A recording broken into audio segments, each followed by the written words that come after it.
बोलता है इसके 2 बच्चे मैंने मार दिए। अस्तगफिरुल्लाह इन्नल्लाह गफूरुर रहीम। ये जो चीज़ होती है ये इनके खाने की चीज़ होती है।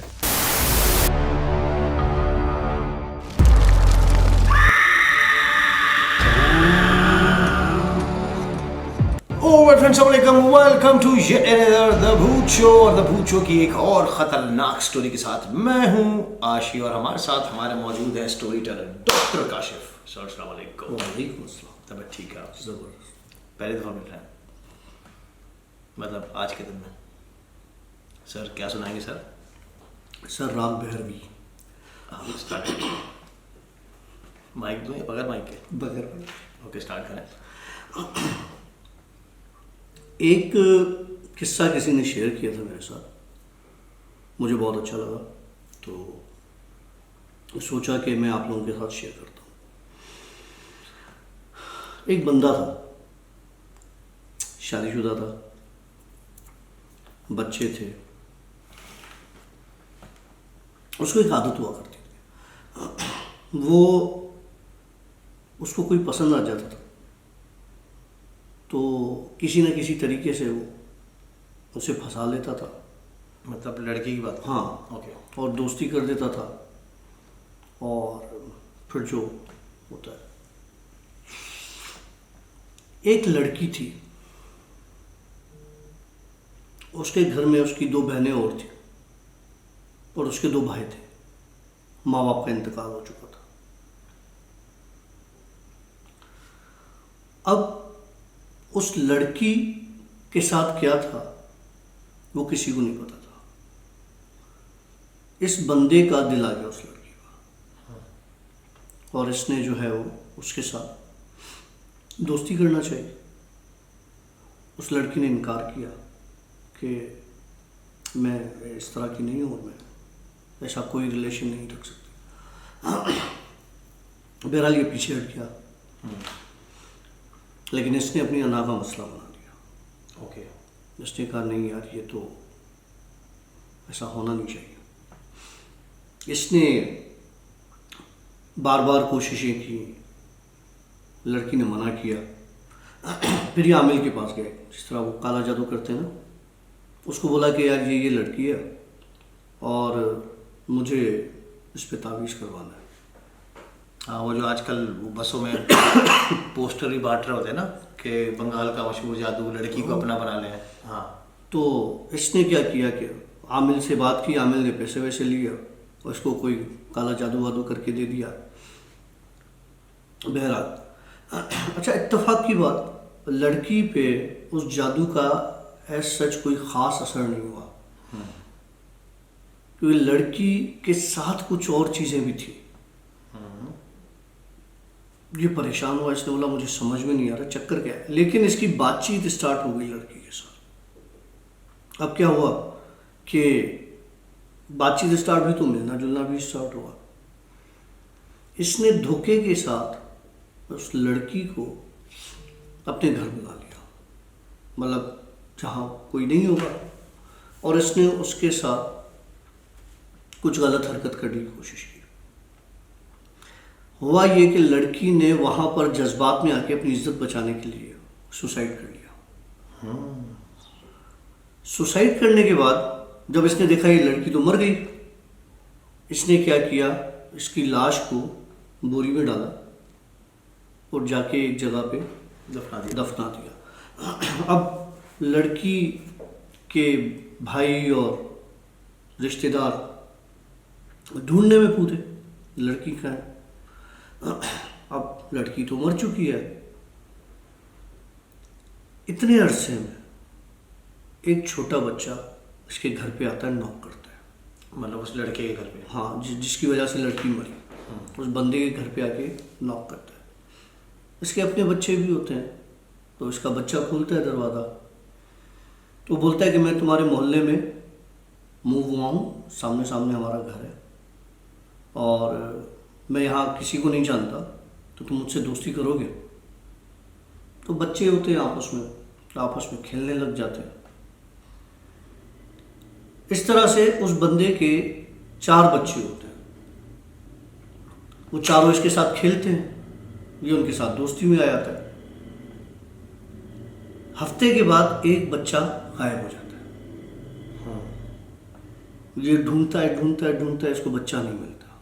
पुलिस में रिपोर्ट करवाता है, हर जगह, रिश्तेदारों में तलाशी गुमशुदा, बच्चा इनको नहीं मिलता। अब इसके जो 3 बच्चे हैं वो डर के मारे घर से वो छोड़ता नहीं बाहर। और वो जो बच्चा है वो रोज़ आता है, बजाता है, कोई बच्चा बाहर नहीं आता है, वापस चला जाता है। फिर उसकी माँ बोलती है यार बेटा आप एक काम करो, आप अंदर ही आके बच्चों के साथ खेल लिया करो ना। ये क्या करता है कि कहता है ठीक है। ये दिन के वक्त आता है 12-1 बजे के करीब और उन बच्चों के साथ खेलता वेलता है, खेल वेल के अपना चला जाता है। 2-3 हफ्ते के बाद उस बंदे का एक और बच्चा गायब हो जाता है। अब ये दोनों परेशान मियाँ बीवी कि हो क्या है। मतलब एक बच्चा गया, फिर दूसरा बच्चा गया, रिपोर्ट करवाई, बच्चे घर से कैसे गायब हो गए, घर से कहाँ गए बच्चे। ये बेजारी में इधर उधर भागता है तो ये जाता है उसी आमिल के पास जिससे इसने काला जादू करवाया। ओके। उसे कहता है यार वो मेरे बच्चे गायब हो गए 2, तो क्या तुम मालूम करवा सकते हो कि मेरे बच्चे कहाँ गायब हुए। तो वो जो आमिल होता है वो देखता है, अपना हिसाब लगाता है, बोला तुम्हारे बच्चे गायब नहीं हुए, तुम्हारे बच्चे मर गए। तो ये रोना पीटना शुरू कर देता है, कैसे, क्या हुआ, किसने मारा। बोला कोई चीज़ है जो तुम्हारे घर पर आती है, जो तुम्हारे बच्चों के साथ होती है, वो बारी बारी करके तुम्हारे बच्चे मार रही है। अब तुम्हारे जो 2 बच्चे हैं उनको भी मार देगी। ये घर पे भागता है, अपनी बीवी से डिस्कस करता है कि ऐसी कौन सी चीज़ है यार हमें नज़र नहीं आती। तो इसकी बीवी कहती है ऐसा तो कोई भी नहीं है और ना ही कोई ऐसा बंदा आता जाता है, ना हमने कभी कोई ऐसी चीज़ नोट की है। कहता नहीं कुछ तो गड़बड़ है, कहीं पर तो है। तो ये भी बात ही कर रहे थे तो दोबारा दरवाज़ा बजता है। ये रोने पीटने में होते हैं तो ये बंदा खुद आता है, दरवाज़ा खोलता है तो वो बच्चा खड़ा होता है, बोलता है मुझे खेलना है। वो ये इसको झाड़ देता है, जाओ जाओ कोई नहीं है, तो किसी से नहीं खेलना। तो ना वो जिद करता है कि अंकल मुझे खेलना है, जब मैंने बोल दिया खेलना है तो खेलना है। अब उसकी वो जिद करना ना उस बंदे को थोड़ा सा अजीब लगता है। वो बोलता है बेटा आप किस घर में रहते हो, पूछता है। बोलता है हम सामने वहाँ पे शिफ्ट हुए। अब बड़े होते हैं ना, उनको तो पता होता है कौन मूव हुआ है कौन नहीं हुआ। वो हम सामने उस घर में शिफ्ट हुए। बोला अच्छा ठीक है, चलो मैं आपको घर छोड़ के आता हूँ। बोलता है नहीं मैं चला जाऊँगा, आप छोड़े मैं चला जाऊँगा। ये कह के निकल जाता है। अच्छा, इस बंदे को शक हो जाता है कि कहीं ना कहीं गड़बड़ है, लेकिन उसको ये अंदाज़ा नहीं होता कि असल में सीन चल क्या है। ये वापस अंदर चला जाता है, वो बच्चा भाग जाता है। रात को कोई 1:30 बजे दोबारा दरवाज़ा बजता है, 1:30-2 बजे। ये आता है नींद से उठ के, दरवाज़ा खोलता है। क्या हुआ? वो बच्चा खड़ा होता है, मुझे खेलना है बच्चों के साथ। बोलता ठीक है आ जाओ अंदर, खेलो आके। इनके घर का माहौल ऐसा होता है टेंस, 2 बच्चे गायब। ये आता है उसको अंदर लेके। इत्तेफाक से जब इसको ये अंदर लेकर आता है तो आमिल ऑलरेडी बैठा हुआ होता है। आमिल को इस बच्चे के बारे में ये बता चुका होता है कि भाई ऐसा ऐसा बच्चा आता है। तो आमिल कहता है कि वो बच्चा नहीं है, कोई और चीज़ है। तो वो कहता है तुम आ जाओ। तो आमिल कहता है मैं आ जाऊंगा और उसे बुलाऊंगा मैं खुद ही। तो वो जो रात को 1:30 बजे आता है वो आमिल के किसी अमल करने की वजह से आता है। ओके। अब क्या होता है, जब ये अंदर आ जाता है, आमिल को देख के ये सख्ते में आ जाता है। आमिल से वो अपने कंट्रोल में करता है, बोलता है बता मसला क्या है, इसके बच्चे हैं। तो पहले तो ये रेजिस्ट करता है, मैं नहीं बताऊंगा, मुझे नहीं पता क्या है, ये है वो है। बोलता है नहीं बताएगा तो फिर तो तेरा नुकसान है, बता कहाँ है। बोलता है इसके 2 बच्चे मैंने मार दिए। बोला अच्छा। बोला कहाँ मारे? बोला वहाँ मारे और वहाँ दफनाए, इसको पता है वो जगह कहाँ है। अब बीवी बैठी है, मुझे क्या पता मेरे बच्चे मारे इसने, दफनाए इसने, मुझे क्या पता। बोलता नहीं तुम्हें सब पता है कि कहाँ दफनाए, जाओ वहीं से जाके निकालो अपने बच्चे। अब इस बंदे को तो पता होता है कि इसने मार दिया उस लड़की को, वो जहाँ दफनाई हुई है बच्चे भी वहीं दफनाए। कहता है तू झूठ बोल रहा है। बोला मैं सच बोल रहा हूँ। बोला ठीक है वो तो हम निकाल लेंगे, लेकिन तू मार क्यों रहा है? कि लगा जिस लड़की के साथ इसने ज़बरदस्ती करने की कोशिश की, जिस लड़की को इसने मारने की कोशिश की, और जिसने मार दिया खुद को, वो मेरी दोस्त थी बचपन से। हम साथ खेले हैं, हम साथ बड़े हुए हैं। वो मेरे अलावा किसी और से दोस्ती नहीं करती थी। इसने उस आमिर को बोला कि तुम्हारी वजह से, तुम्हारे काले इल्म की वजह से वो इसकी दोस्त बनी और उसकी जान गई इसकी वजह से। अब मैं इसके पूरे ख़ानदान को ख़त्म कर दूंगा। ये धमकी देता है तो आमिर इसको बोलता है कि तू ऐसा कुछ नहीं करेगा, क्योंकि जो होना था वो हो गया। बोला ठीक है, तो मैं अगर चाहती हूँ कि कुछ ना करूँ तो ये जाके बता दे कि लड़की के साथ क्या हुआ है। अब इसकी बीवी सब सुन रही है बैठी हुई है कि कह रहा झूठ बोलता है, ये करता है वो करता है। इसकी बीवी को बोलता है जाओ फलाना जगह पे जाके कब्र को सही करो, ज़मीन खुदवाओ। वो जाके ज़मीन खुदवाते तो एक लड़की की लाश और इनके 2 बच्चों की लाशें वहाँ से मिलती है। इसकी बीवी इसको छोड़ के चली जाती है अपने दोनों बच्चे लेके। अब ये घर में अकेला रह जाता है। रात होती है, ये बच्चा आता है इसके पास, कहता है तुमने किस तरह से मारा था उसको? तो कहला मैंने नहीं मारा उसको। कहला उसने अपने आप को किस तरह से मारा था? ये क्या करता है, शराब की बोतल पड़ी होती है, तोड़ता है, बंदा अपनी गर्दन पे रखता है, बोलता है इस तरह से मारा था, और अपनी गर्दन काट देता। मतलब एज इट इज जिस तरह लड़की ने सुसाइड किया इसी तरह उससे उसने मारा। माफ कर दो। बुरे काम का बुरा नतीजा भुगतना तो हमने है, फिर भले हम अपने आप में भुगते हैं या हम अपने बच्चों में भुगते हैं या फिर हम अपने फैमिली में से किसी में भी भुगते हैं। हमने जो गलत काम किया है वो भरना है। वेल आई होप कि आप लोगों ने हमारी आज की स्टोरी को एंजॉय किया होगा। लेकिन जाने से पहले एक हमारे व्यूअर ने मुझे व्हाट्सएप पर मैसेज किया और उन्होंने ये कहा कि हमने जो ये रूम की सेटिंग की है इसको वापस आप चेंज करें। तो ज़रा डॉक्टर साहब के सामने ये सिचुएशन रखते हैं। वो सिचुएशन ये थी कि पहले हमारा स्टूडियो यूँ हुआ करता था, तो हमने यूँ कर दिया टेबल को। तो मुझे किसी ने जस्टिफिकेशन ये दी है कि ये दरवाज़ा है और गुज़र आपने किसी का बंद कर दिया। वेल हमने किसी का गुज़र बंद नहीं किया। एक तो ये दरवाज़ा खुलता है, ये पीछे बहुत बड़ा पैसेज है, मैं आपको यहाँ से दिखाता हूँ। ये देखें ये बहुत बड़ा पैसेज है, हम एक कोने में बैठे हैं और ये जो दरवाज़ा है दूसरा, ये जो गली का हमारा दरवाज़ा है ये वाला, इस लाइट के पीछे वो भी एक रास्ता है, वो आराम से क्लियर है। और दूसरी ये बात डॉक्टर साहब ने जो बात हम जब डिस्कस कर रहे थे तो डॉक्टर साहब ने इसकी एक बड़ी अच्छी बात बोली थी। डॉक्टर साहब खुद बताएंगे। जी डॉक्टर। मैंने ये कहा कि यार इनको दरवाज़ों की ज़रूरत नहीं होती, ये खिड़कियाँ दरवाजे दीवारें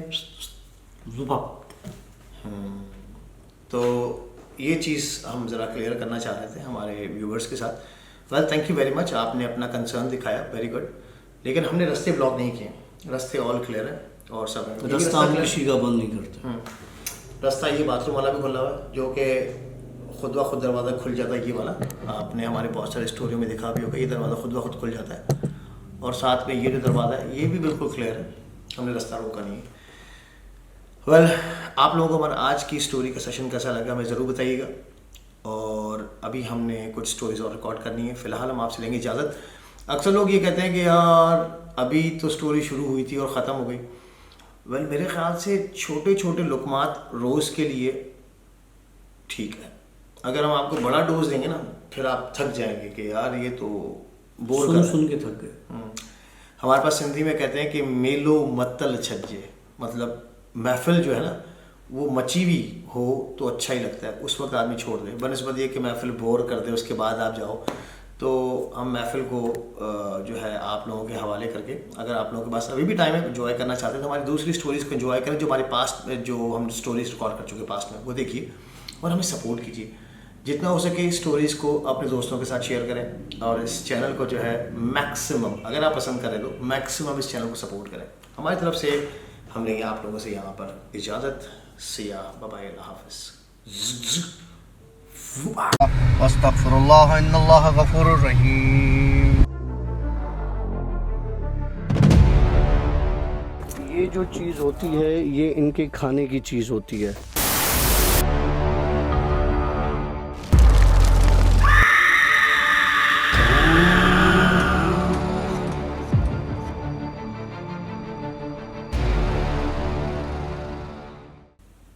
अब्दुल्ला शाह गाजी की दरगाह के पास पहुंचा तो मेरे रिक्शे में एक हलचल मच गई। अस्तगफिरुल्लाह इन्नल्लाह गफूरुर रहीम। ये जो चीज़ होती है ये इनके खाने की चीज़ होती है।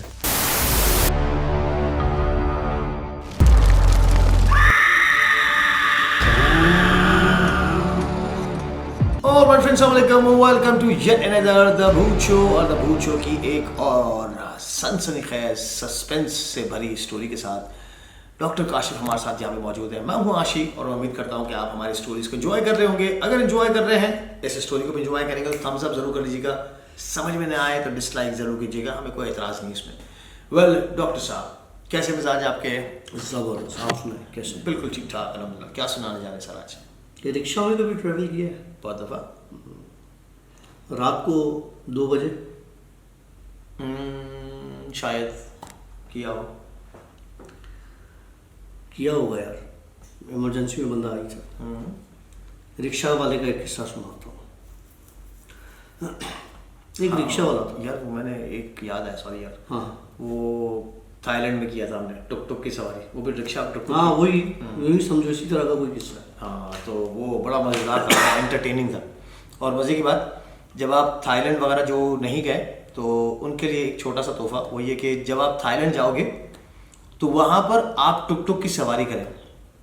अगर उस टुक टुक वाले के साथ, उस रिक्शा वाले के साथ आप सफ़र करते हो और वो आप उसको बोल दोगे भाई मुझे फ़ला फ़ला रेस्टोरेंट में लेके चलो, वो आपको बोलेगा फ़ला रेस्टोरेंट में नहीं चलो, इस पे चलो, इस ये करो, यहाँ पब में चलें, यहाँ पे चलें, जो भी बाज़ार होंगे वहाँ पर जो चीज़ें होती हैं। अगर आप वहाँ पर उसके कहने पे जाते हो तो वो आपसे चार्ज भी नहीं करेगा, आपको पूरा शहर भी घुमाएगा और जहाँ पे आपकी डिज़ायर्ड जगह होगी वहाँ पे आप जाके आपको छोड़ेगा, वो कमीशन चार्ज करेगा उसी होटल वाले से।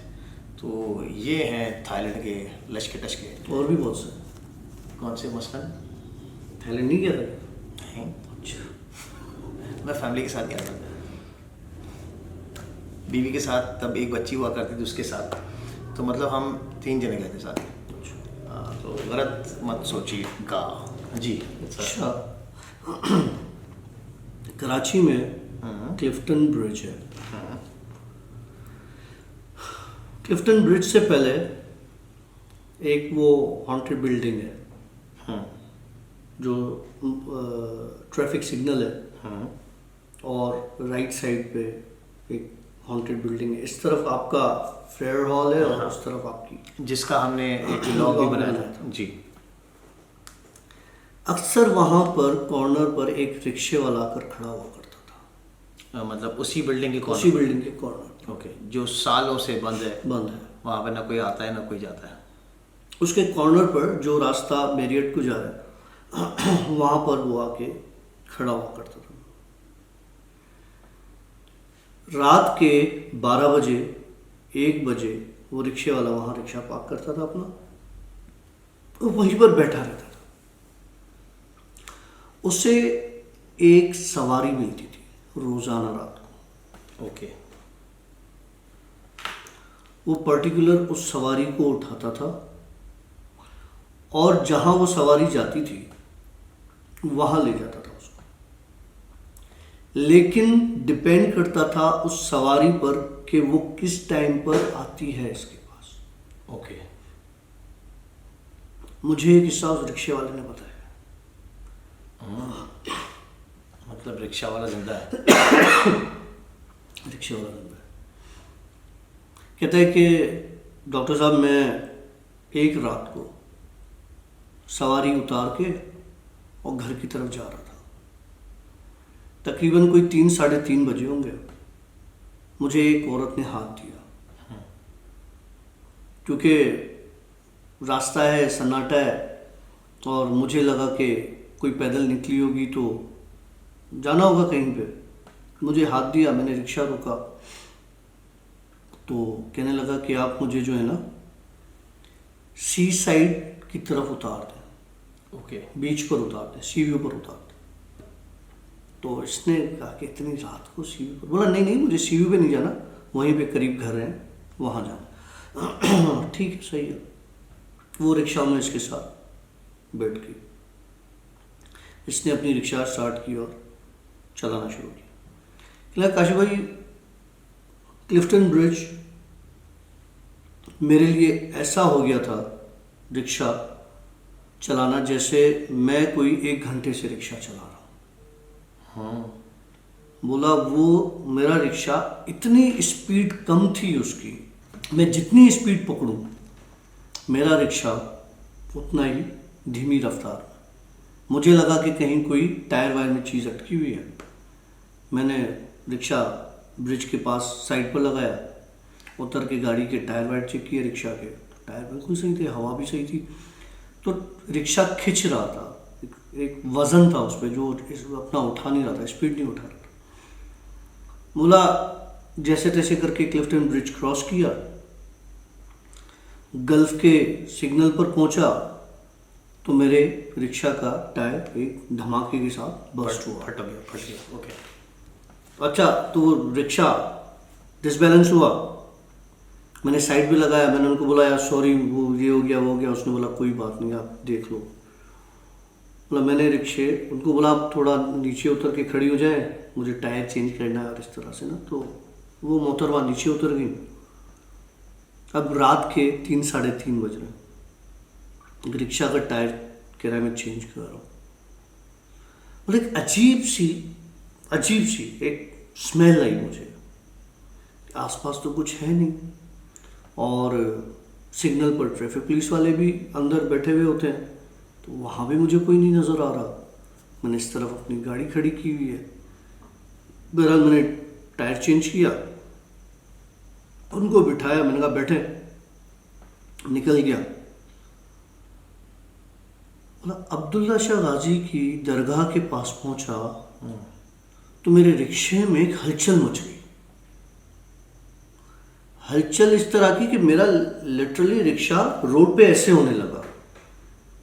बोला अब मुझे कुछ वहम होने लगा, ये हो क्या रहा है, कुछ खुद का हो गया ना। बोला मैंने पीछे शीशे में देखा तो वो जो दरगाह क्रॉस कर रहा था मैं, वो जो पीछे औरत बैठी हुई थी, वो रिक्शा के दोनों वो जो पर्दे होते हैं उनमें जाके टकरा रही थी यूं।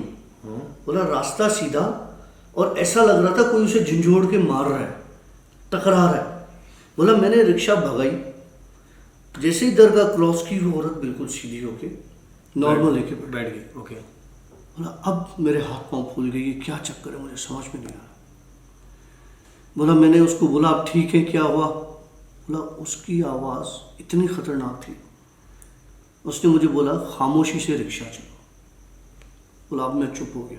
मैंने कहा पता नहीं किराया भी मिलेगा या नहीं मिलेगा। ले गया। बोला विलेज से काफ़ी पहले, विलेज रेस्टोरेंट से काफ़ी पहले एक टूटा हुआ घर है, मैं वहाँ पे इसने मुझे बोला गाड़ी रोको। बोला मैंने रिक्शा रोकी तो ये उतरी और ये उस टूटे घर की तरफ चल दी। तो मुझे कह रहा है कि कोई हवास में मैं नहीं था, लेकिन फिर भी मैंने बोला, मैंने कहा यार किराया तो दे दो। उसने बोला कल आना इसी जगह पे, अच्छा। कल आना इसी जगह पे। किस जगह पे? जहाँ से उसको पिक किया। मतलब मेरे दिमाग से बात निकल गई। मैं डर में था, मैंने रिक्शा स्टार्ट की, भगाई। और मतलब खुदा की करनी, पता नहीं क्यों मैं उसी वक्त पे वहीं पे जाके खड़ा हो गया। मैं खड़ा रहा। ये दोबारा आई, दोबारा ये रिक्शा में बैठी। इस बार रिक्शा की स्पीड कम नहीं हुई। ओके। कह रहा है रिक्शा ऐसा भाग रही थी मेरा कि जैसे मैं कोई स्पोर्ट्स बाइक पे बैठा हूँ। बोला लेकिन जैसे ही दरगाह के पास पहुंचा, मेरी रिक्शा कल्टी होते हुए बची। इतना स्पीड से वो वहाँ लग रही थी। दरगाह क्रॉस की, मुझे कहा कि आइंदा इस रोड से नहीं आना, ऊपर से आओ। बोला वहीं पे गई, उसी घर के पास उतरी, अंदर गई, गायब हो गई। बोला अब मुझे आदत हो गई कि मैं रोज इसको उठाऊं। मैं सारा दिन कोई काम नहीं करता था, सिर्फ रात का इंतजार करता था कि मुझे बस ये रात को दिख जाए या मिल जाए, मैं इसको उठाऊं और मतलब ये हफ्ता चला ऐसा, पूरा हफ्ता। हफ्ते के बाद मैंने अपने आप को थोड़ा सा कंट्रोल किया और हिम्मत लगी। मैंने उससे पूछा कि आप कौन हो? तो कहने लगी कि मैं उस घर में रहती हूँ, मैं यहाँ आती हूँ, यहाँ आकर मेरा खाना पड़ा हुआ होता है, यहाँ खाना खाती हूँ और फिर वापस जाती हूँ। तुम्हें रोज़ मेरी वजह से आना पड़ेगा जब तक कि मैं चाहूँगी। अब ये फंस गया। ऐसे बोला ये तो मामला मेरे गले पड़ गया है। इसने उससे माफ़ी मांगी कि भाई मुझसे जो हुआ भाई माफ़ कर, क्यों मेरे पीछे पड़ गई। कि लेकिन ठीक है, तू मुझसे शादी कर। ओके।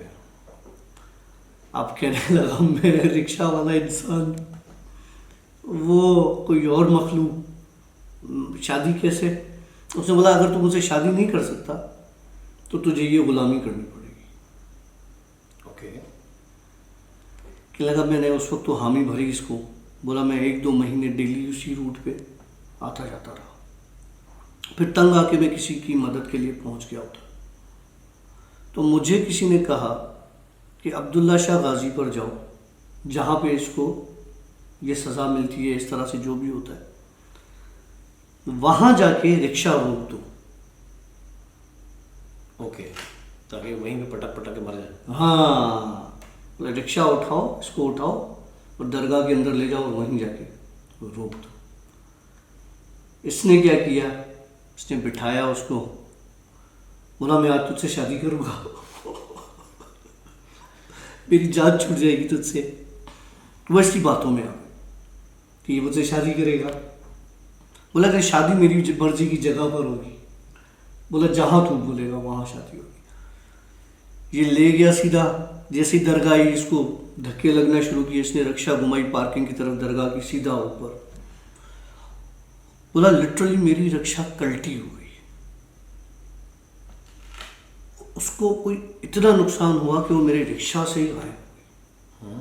बोला वो दिन, आज का दिन, ना मैं उस जगह पे जाता हूँ, ना मुझे वो कभी टकरे। अच्छा, ये अंदाज़न पता है कितना टाइम हो गया उसको? तकरीबन इस बंदे को मुझसे मिले हुए, नहीं, स्टोरी को। स्टोरी का तो मुझे नहीं पता, लेकिन ये बंदा मुझे 3 दिन पहले मिला था। मतलब ये जो चीज़ें हैं, जो मखलूक है, वो तो बड़ी मकार होती है, झूठी होती हैं। लेकिन इंसान अशरफुल मखलूक़ात, चूना लगा दिया बेचारे ने। टकरा रहा है उससे। लेकिन अच्छा किया बस। अब मतलब अगर ये उसके साथ शादी नहीं करता तो गुलामी करता। वो कैसी बात है? शादी करके भी तो गुलामी करनी थी उसने। तू कह सकता। तूने क्या किया? नहीं, बात नहीं घुमा चोर। हाँ, फिर अच्छा, तूने क्या किया? अच्छा एंड तो सुन लो ना, एंड तो तुमने सुना नहीं। अच्छा, बात अच्छी घुमा लेते। हाँ, फिर? तो वो बंदा कह रहा है कि जी वहाँ पे वो रिक्शा में गायब हो गई। बोला मैंने रिक्शा उठाया, पहले मैं क्या ऊपर हाजिरी भरी, रिक्शा उठाया और उस एरिया से मैं निकल गया। फिर दोबारा वो बंदी मुझे नहीं मिली, लेकिन जब वो मेरे पास आया था तो कहने लगा कि आया इसलिए हूँ कि वो बंदी ख्वाब में आई है मेरे पास, और उसने मुझे कहा कि इस बंदे से मिलो जाके। अच्छा। और वो ऑल द वे, मैं शाम में कहीं पर बैठता हूँ और वो ऐसी जगह है कि हर कोई नहीं बैठ सकता, वो बंदा वहाँ तक आया मुझसे। फिर और उसको एड्रेस किसने दिया मुझे नहीं पता, उसको किसने बताया मुझे नहीं पता। पूरी कहानी बताने के बाद उस बंदे ने मुझे सलाम किया और गायब हो गया।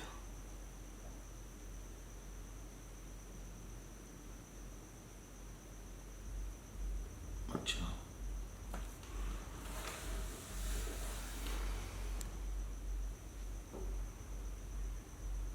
ओके।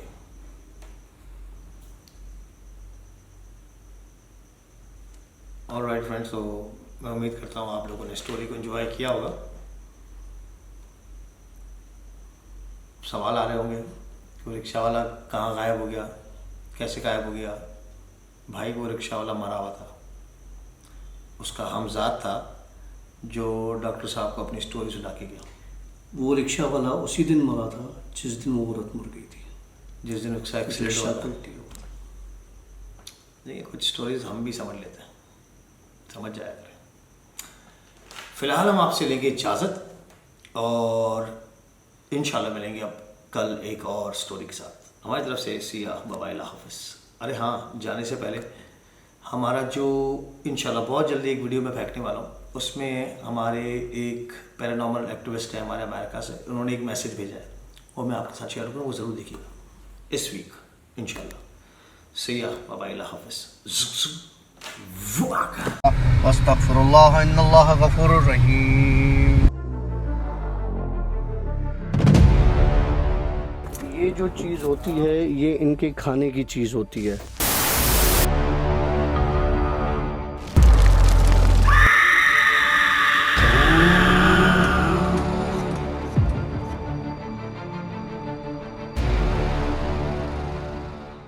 आमिल साहब ने ऐसा किया कि वो बंदी वहीं बैठ गई और उस आमिल से ही शादी कर ली। अस्तगफिरुल्लाह इन्नल्लाह गफूरुर रहीम।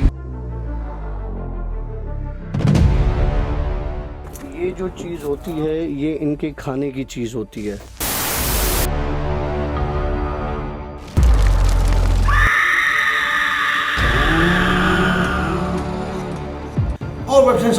Welcome to yet another the बूचो की एक और खतरनाक स्टोरी के साथ मैं हूं आशी, और हमारे साथ मौजूद हैं हमारे story teller doctor Kashif sir. एक बार फिर से कैसे बताया सर आपके?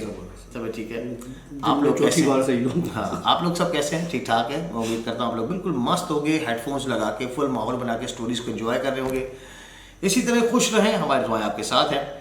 सबसे पहले हम स्टार्ट करते हैं एक छोटा सा, एक हमारी व्यूवर हैं, उन्होंने मुझे व्हाट्सएप पे स्टोरीज शेयर की थी, तो वो डॉक्टर साहब को हमने स्टोरीज सुनाई हैं। डॉक्टर साहब इसके बारे में कुछ बताएंगे। जी साहब। स्टोरी बड़ी अच्छी है, मुझे बड़ी पसंद आई। कहती हैं कि जी ये किसी अच्छी कंपनी में किसी फॉर्म में जॉब करती हैं।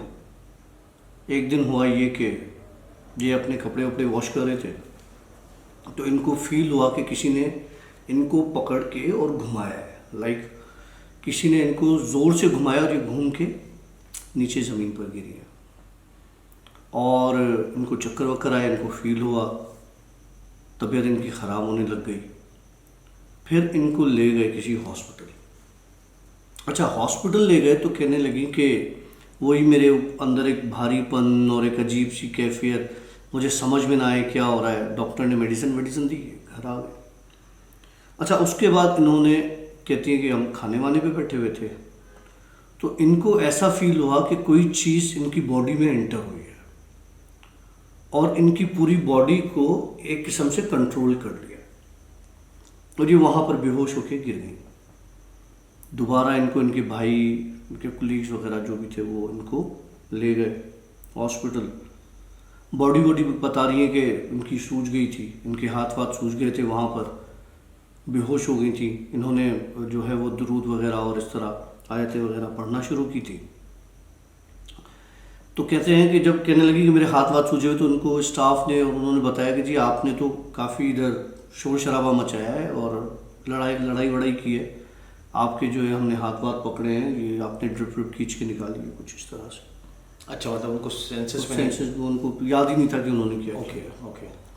बहरहाल उनके बाद वो कहते हैं कि जी मुझे किसी मौलाना या आमिल के पास दिखाया गया और उन्होंने कहा कि जी कहीं से कोई झड़प वड़प लग गई है और ये मामला थे। फिर इनकी पढ़ाई वढ़ाई हुई, फिर दीवारों पर इनको काले साए चलते हुए नज़र आते थे इस तरह से। फिर डॉक्टर्स ने इनको एंटी डिप्रेशन वगैरह दी। देखिए मैं आपको बताता हूँ होता क्या है।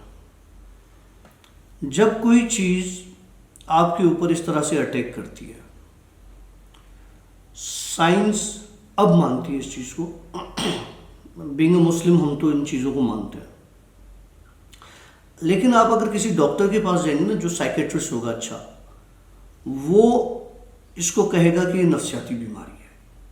होता है, हेलुसिनेशंस भी होती है, बीमारी में हो जाती है, डिमेंशिया में हो जाती है, लेकिन जिसके साथ रियल होता है ना, और अगर वो डॉक्टर के पास पहुंच जाए जो साइकेट्रिस्ट हो, वो तो ऑब्वियसली उसको एंजाइटी की, डिप्रेशन की, इस तरह की मेडिसिन देगा।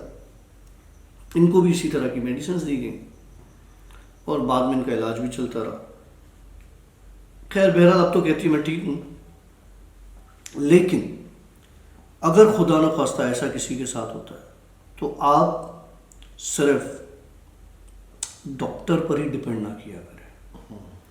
एहतियातन किसी अच्छे जान वाले को, जिसको पहचान हो इन चीज़ों की, जो जानता हो इन चीज़ों को, किसी गलत बंदे के पास ना चले जाएं कि ऐसा ना हो कि जा एक मसला लेके रहे और दो मसले और साथ लेकर आ रहे। हमारी एक जानने वाली थी, डॉक्टर थी वो हमारी फैमिली में, तो पढ़ी मतलब बहुत होशियार थी। तो वो किसी काम से किसी आमिल के पास गई। ये मैं आपको अपनी लाइफ का एक जो मेरी बहुत करीबी रिलेटिव है वो उसका किस्सा बता रहा हूँ। वो किसी आमिल के पास गई किसी काम से ना, आमिल साहब का उन पे दिल आ गया। आमिल साहब ने ऐसा किया कि वो बंदी वहीं बैठ गई और उस आमिल से ही शादी कर ली।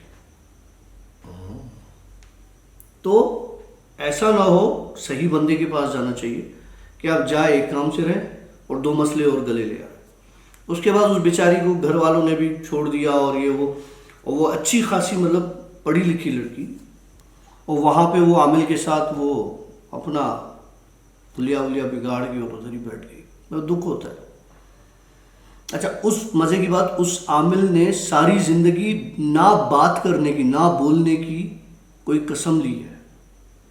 वो बात नहीं करता। मतलब एक बंदा जो बात कर सकता है, वो बात ना करे, ऐसे बंदे के साथ सरवाइव करना कितना मुश्किल होता है। उस लड़की ने उससे शादी कर ली। खैर, इसलिए कहता हूँ कि ऐसी जगह जाया जाए जहाँ पे आपको पता हो कि फ़ायदा होगा, नुकसान नहीं होगा। अब ये कैसे पता चले कि ये आदमी सही है गलत है? चेहरे से ही पता चल जाता है। मुझे तो कम से कम लोगों के चेहरों से पता चल जाता है कि कौन सही है, कौन गलत है, कौन क्या करता है, कौन क्या नहीं करता। चेहरे पढ़ना सीखें भाई, चेहरे पढ़ना सीख लोगे ना, आधी मुसीबत ऐसे ही सॉल्व हो जाती है। ओके डॉक्टर साहब, आज की स्टोरी पे चलते हैं। जी, आते हैं आज की स्टोरी पर। मैंने game of seen and unseen मेरे इंस्टा की आईडी पर एक पिक्चर अपलोड की थी, शायद कल की थी या परसों की थी, मुझे याद नहीं आ रहा। झाड़ियों के पास खड़ा हूँ मैं, आपने शायद देखी है नहीं। तो अलग अलग कमेंट्स आए उस पर। कोई कहने लगा कि जानवर है, 2-4 जानवर है, चेहरे नज़र आ रहे हैं। ठीक है, मैं कहता हूँ वहाँ पे कोई एक चीज़ नहीं थी। जिसने कहा कि जानवर हैं, बिल्कुल सही कहा, जानवर है। जानवर कौन से थे वो, मैं पिक्चर शेयर करूँगा अभी। भेड़िए की तरह के, मुंह खुला हुआ, दांत निकले हुए, जिस तरह भेड़िए का बदन होता है उस तरह से, और कोई एक नहीं, कोई झुंड था उनका जो झाड़ियों से। हुआ ये कि मैं मस्ती मजाक करता हुआ एक जगह पे गाड़ी रोकी, मुझे फील हुआ कि यहाँ पे कुछ है। मैंने ऐसे ही मोबाइल लेके फ़ोटोज़ लेना शुरू किया। जब उस झाड़ियों के पास पहुँचा तो उस झाड़ियों में मुझे हलचल लग रही। मैंने वहाँ पर मोबाइल लिया और कैमरा से फ़ोटो लिया। जब मैंने कैमरा में फ़ोटो ले रहा था तो मुझे मोबाइल में वो बाकायदा नज़र आ रहे थे, सेल्फी ले रहा था तो बाकायदा नज़र आ रहे थे कि जैसे वो मुझ पर हमला करने वाले। मैं रिलैक्स रहा कि मुझे पता था हमला तो करेंगे नहीं। मैं रिलैक्स रहा, मैंने सेल्फी ली। उसके बाद मैंने पलटा झाड़ियों की तरफ। इतने खून ख्वार भेड़ियों की शक्ल के थे वो, जो कि चाह रहे थे मुझ पर हमला करना, मगर कर नहीं पा रहे थे। उनके गले में बड़े बड़े कैसे बताऊं तुम्हें क्या होता है, जिस तरह कैक्टस के पौधे होते हैं ना, कैक्टस के पौधों को अगर तुम गोल एक बेल्ट की तरह का बना दो, ओके, और वो किसी कुत्ते को पहना दो और हाथ में वही कैक्टस की पूरी वो डोरी आ जाए, रस्सी आ जाए, वो कैक्टस के बेल्ट उनके गले में थे और एक लंबा चौड़ा आदमी उनको कंट्रोल किया था, उनको पकड़े हुए था। किसी ने सवाल किया था कि जिन्नात की सवारी कैसी होती है। वो उनकी सवारी थी। और वो लंबा चौड़ा आदमी, ओके, वो लंबा चौड़ा आदमी उनका सवार था। मेरी आंखों के सामने मुझे लगा कि मेरे पे अटैक कर रहे हैं। मैं खड़ा हुआ था, लेकिन वो जैसे ही आए मुझे छू के और वो आगे की तरफ निकल गए वगैरह। ये तो था कल का वाकया। आज सैटरडे को मैंने एक और पोस्ट शेयर की इंस्टा पर, जो मैंने तुम्हें दिखाई हुई फायर बॉल वाली। मैं आ रहा था रास्ते से, तो मुझे कहीं से सर्विस रोड लेना पड़ गया ना। मैं जब मोटरवे पे चढ़ता हूँ तो मोटरवे तो बड़ा स्मूथ जा रहा होता है ना, गाड़ियाँ जा रही होती हैं, लेकिन मुझे मसला ये होता है कि मैं चाहता हूँ कि थोड़ा सा बंदा कठिन रास्ता ले ले। तो मैं कभी कभी सर्विस रोड पे आ जाता हूँ, और क्योंकि वहाँ पे मुझे बहुत सारी चीज़ें देखने को मिल जाती हैं। रॉन्ग टर्न मूवी तो आपने देखी होगी। तो मैं वहाँ पे आ गया और गाड़ी वहाँ से लेके जा रहा था। तो मेरी गाड़ी में अचानक मुझे शीशे से एक बहुत बड़ा आग का गोला आसमान में जलता हुआ नजर आया। मैंने उसी वक्त मोबाइल निकाला और मैंने समझा कि रिकॉर्ड नहीं होगा। मैंने कहा यार ये मुझे नज़र आ रही हैं चीज़ें, मुझे नहीं लगता कि ये रिकॉर्ड होंगी। मैंने उस पर रिकॉर्ड मारा, वो रिकॉर्ड हो गया। अच्छा जी, ये रिकॉर्ड हो गया और ये आपका रिकॉर्ड मैंने इंस्टा पे डाल दिया पोस्ट। ये तो था आज का। एक स्टोरी मैंने आज ही शेयर की थी। रास्ते में एक जगह पर एक औरत निकलती है रात को। पता नहीं तुमने वो पोस्ट देखी या नहीं देखी। मुझे किसी ने कहा यार डॉक्टर साहब ये एरिया है, ये गांव है एक, इस गांव को ये छोटा सा रास्ता कट निकलता है, आप यहाँ से निकलोगे रात को 12 के बाद वहाँ पर वो औरत निकलती है। शायद मैंने ये स्टोरी लास्ट वीक शेयर की है या नहीं की। नहीं, आपने तो लास्ट वीक वाली मस्जिद वाली शेयर की थी। हाँ, ये नहीं की मैंने। निकला मैं रात को तकरीबन कोई 12-12:30 मैं वीडियो भी बनाता हुआ जा रहा हूँ कि जिस रास्ते का पता था कि यहाँ पर वो मुझे नज़र आती है नहीं आती, वो वीडियो बनाता हुआ गया मैं।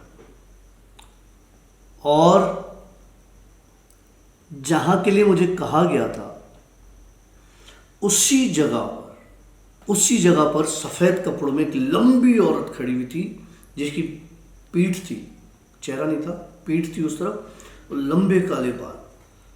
रिकॉर्डिंग पर था मेरा मोबाइल का। मुझे समझ में नहीं आ रहा यार, ये चीज़ें कैसे रिकॉर्ड हो रही हैं, मेरे मोबाइल में कैसे रिकॉर्ड हो रही है। मतलब अमूमन ये होती नहीं है रिकॉर्ड चीज़ें, वो रिकॉर्ड हो गई और मैंने उसको बंद कर दिया रिकॉर्डिंग को। उसी को बंद करने के बाद मैं निकल गया, चढ़ा मेन रोड पर। वो मोहतरमा मेरी गाड़ी के पीछे सवार हो गई, मुझसे कहने लगी कि तुम्हें बताया किसने। ओके। मैंने कहा तुम्हारे लिए तो मशहूर है, तुम तो यहाँ तो निकलती हो, मैं तो मिलने आया था, देखने आया था, मुझे नहीं पता था कि ये सच है या झूठ है। कह रही जिसने तुम्हें बताया उसका मुझे पता है। मैंने कहा यार इसको किसने बता दिया, कैसे पता है। बोला तू यहां से तीसरी बार गुजरा है शाम के वक्त,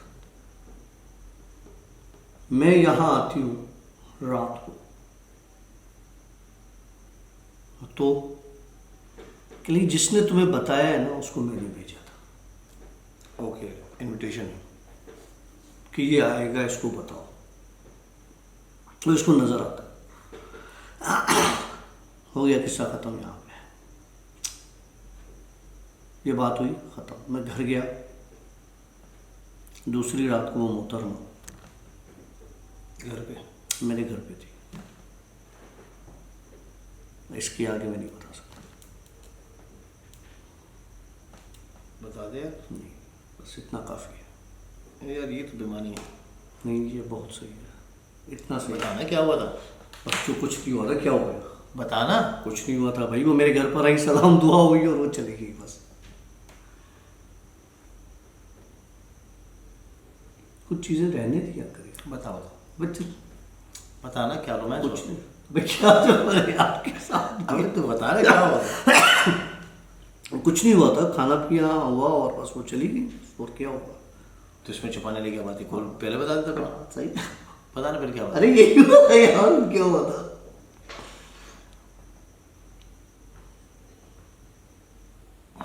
शैतान की बेटी थी वो। ये शैतान मेरा ससुर है क्या? मतलब ससुर वाले काम हुए।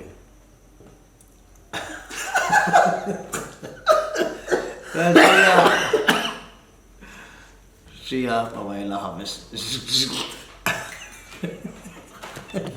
अस्तगफिरुल्लाह इन्नल्लाह गफूरुर रहीम। ये जो चीज़ होती है ये इनके खाने की चीज़ होती है।